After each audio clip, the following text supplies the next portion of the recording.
Hello, hello. Ready to talk about NHK? I paid such a heavy price to get my dream podium in women that I really didn't think that Kao Miura would not medal. I even asked for it last video. I would be surprised if Yuma does not win. And Kao Miura second, please, that's the only thing I want, please. That's all I wanted, and the universe gave it to me after the short program. Everyone I wanted was in first, second, and third, even in pairs. I didn't even mind that the Georgians were second because I actually enjoyed their program. But they won the event. That's not fair. No. And then Kao Miura messed up terribly in his free, which it hurts me. It really did. It hurt me so much that I actually went ice skating yesterday and I bruised myself, and now I am hurting. My body's hurting more than it ever has before. Well, that's not true, but it's hurting just in solidarity. Well, let's go in order. Let's start with men this time. Yuma Kagiyama had it from the beginning. I love to see him skate. The speed in which he skates is unbelievable. But I find myself liking his galas more than his competitive programs. That doesn't take away, though, from what a fantastic competitor he also is. We love to talk about Kaori being a consistency queen, but Yuma has never been outside of the podium in his whole career. Similar to whom, you may ask? The GOAT Yim Kim. The ISG is just so dumb. If the judges played fair, we would be seeing one of the best rivalries of all time. But no, they have to inflate some component scores for another skater. I've said this before, I actually like Ilya. He has improved, but I'm not blind. And Yuma clearly has way better components than Ilya. And yet, for some reason, it seems like Yuma has to chase after Ilya. If they were scored well, they both would be forced to skate absolutely clean. But as fans, we know that unless Ilya falls multiple times, he's gonna win. And that just leaves a bitter taste in your mouth. And this gets me to my next point. We cannot enjoy Yuma because we know that he'll lose. How can that be fair? But anyway, Tatsuya Tsuboi, he had the skate of his life. Whenever I see him, it seems like he gets nervous because he always skates badly, but not this time, baby. He had a superior short program and he had a superior free skate. And again, this is what makes me mad about the judging system. Not even the system, the judges. Why were you the most strict tech panel and then just ignore all the calls on Daniel Grassl? So now we have to deal with arrogant idiot and the possibility of him going to the Grand Prix final. If you're not very familiar on why everyone seems to hate him now, let's do a mini recap. If we put our critical thinking caps for a moment, after the 2022 Olympics, Russia was suspended. And there goes Daniel Grassl. He decided that this was the best time to go and train in Russia under the coach that literally doped a 15-year-old and who is responsible for multiple career-ending injuries. And to add to his idiocy, he also missed 2 doping tests while training with someone who is known for doping her athletes. He's simply an idiot. But now going to his compatriots, for some reason, we had the whole Italian team at NHK. And I'm very glad to see Matteo back. If I'm not wrong, he just recovered from a hip surgery, so I can forgive him for not changing his programs. Plus, it's really clear that he likes his programs. Today I'm feeling like coming absolutely clean with you guys. And I have to say that I think I like more Frangipani than I do Matteo. I know. I didn't say that he was a better skater, it's just that I enjoy him more.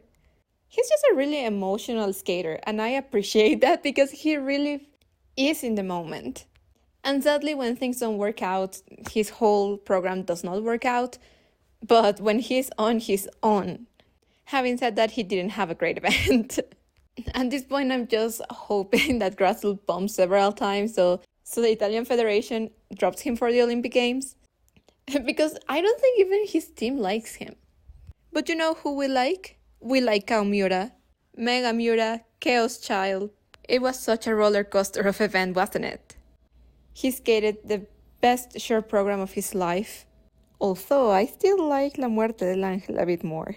finally breaking the 100 mark. He was crying, I was crying of happiness, everything was well in the world.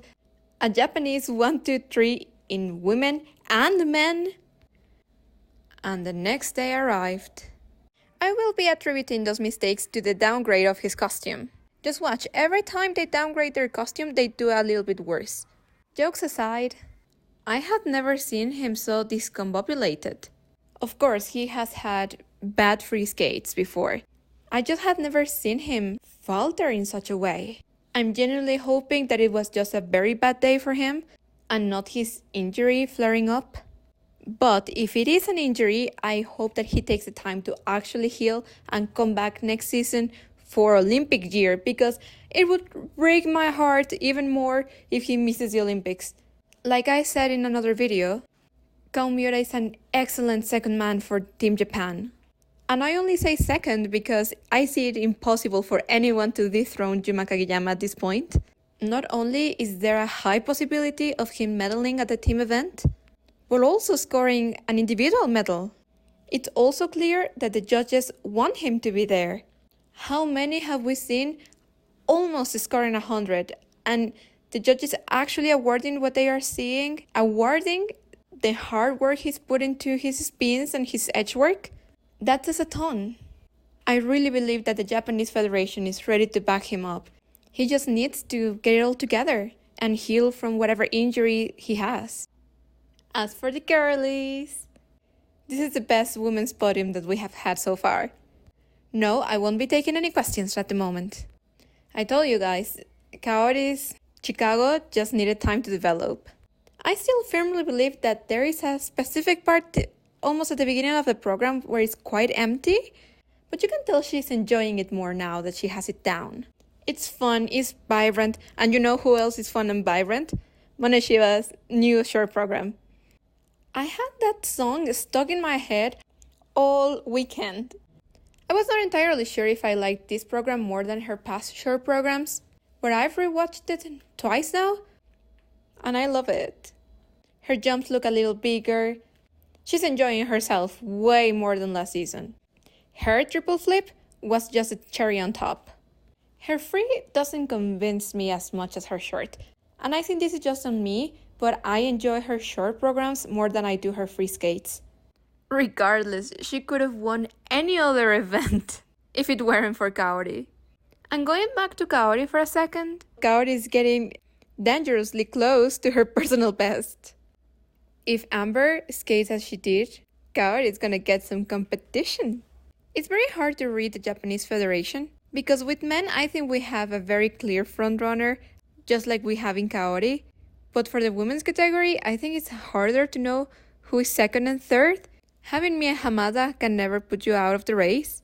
And with Mone's result, I would bet she's gonna take the second spot for Japan. But Hana Yoshida also skates for Mie Hamada and can be more consistent than Mone, plus a possible triple axel. While Wakaba has had great clean skates and has an enormous impact in the fandom.